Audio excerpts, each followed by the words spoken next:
You've gotten to play a couple of games. I guess what did you kind of take away from those two home games so far?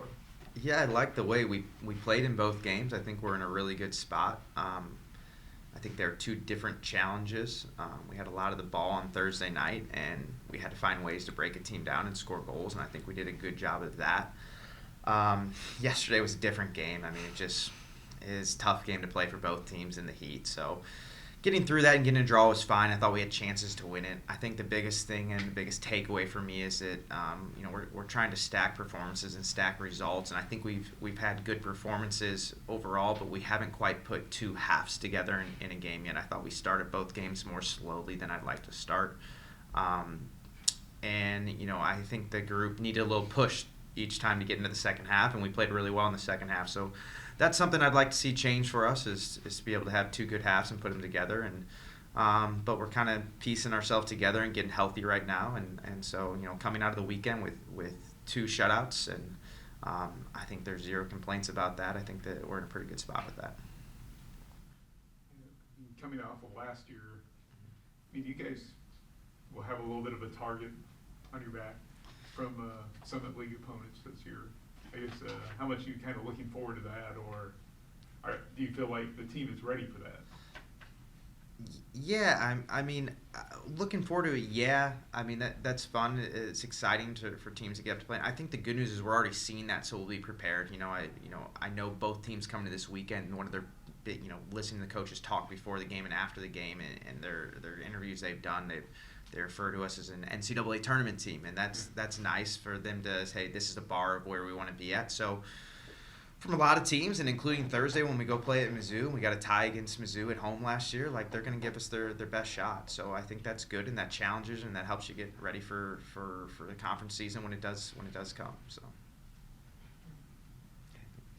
Yeah. I think I'm going to use Tim's quote against him, but being at the top is great, but staying at the top is even harder. And so I think a lot of girls came into that season with this mindset, and we returned basically all starting 11 from the conference tournament last year, which is it's a great feeling. It's a feeling that comes to a team with a lot of already built chemistry, which I think is kind of where we're already setting a high standard for ourselves in non-conference, still learning, still picking out mistakes and stuff like that. But I think going into the conference, in a month or two, it's a good feeling, even though, a lot of pressure's on us, but I think we like pressure, so it'll be good. How do you guys feel like this non-con schedule can help set you up for success when it comes to conference play time? yeah, I think we get a little bit of everything. We're trying a little something different this year. Normally we play a lot of Power 5 teams, and we kind of toned it down a little bit so that we get a little bit of a look of what everything kind of looks like in the conference. So we have some games that we feel like we should win. We have some games we feel like will be tough games that we can still get a result of, and then we're going to go on the road to Mizzou on Thursday, and we know that's going to be a really, really tough test for us. So we like to challenge ourselves. I mean, I think if you look at us last year, I think we were 2-8-1 at one point and played 3 Power 5s on a road, and maybe some question marks were asked, but it helped prepare us and to be at your best when it matters in the conference season. You can't be playing bad teams all non-conference season. So we're going to challenge the group. We're going to prepare ourselves, and we're going to go through struggles. To get a result on Thursday night, we're going to have to suffer together, and I think that's what helps you be ready for the big moments when you get to. We've always been a postseason team here. And I think that's what prepares us for the postseason. Regan, for you, I know you're itching to get back on the field, but I mean, you played with so many of your teammates for years and years now. Yeah. I guess how nice is that to have so much continuity between teammates when you're playing matches?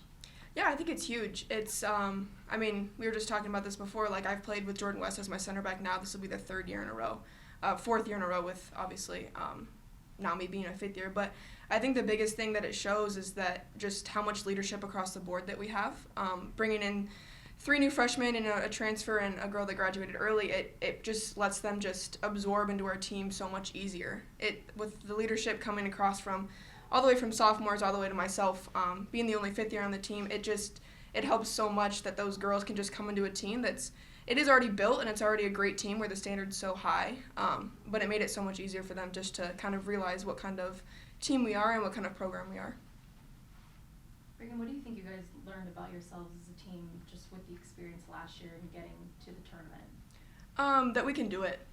We've been in the conference tournament every year that I've been here, but we've never kind of reached that final milestone. And so for this team to finally be able to do it at home, it kind of just proved to us, to the state, to the girls, to this program that, like, yeah, we can do it. We're fully capable of doing it, and we're fully capable of doing it again.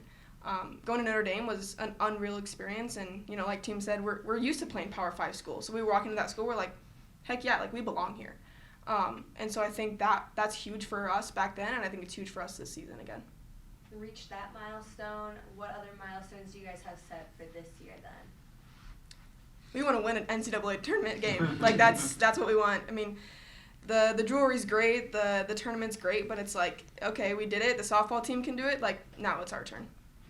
Yeah, I think we try not to talk about so much about what the next step is. You know, the reality is in our conference, if you want to make the conference tournament, and then you give yourself a chance. And that's where we want to be. And if we can get there and give ourselves a better chance this year, then great.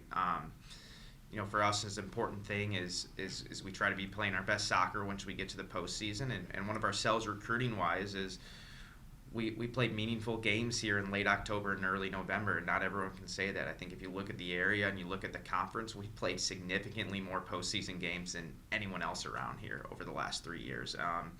And that's why we do this, is to play those meaningful games. There's so many teams that get to that time of the season and the last 2 or 3 games mean nothing. And for us, it feels like those last 2 or 3 games always mean everything. And I think that's, you know, the pressure's fun, the pressure's good, and we have a group who's pretty good and pretty adept at dealing with it.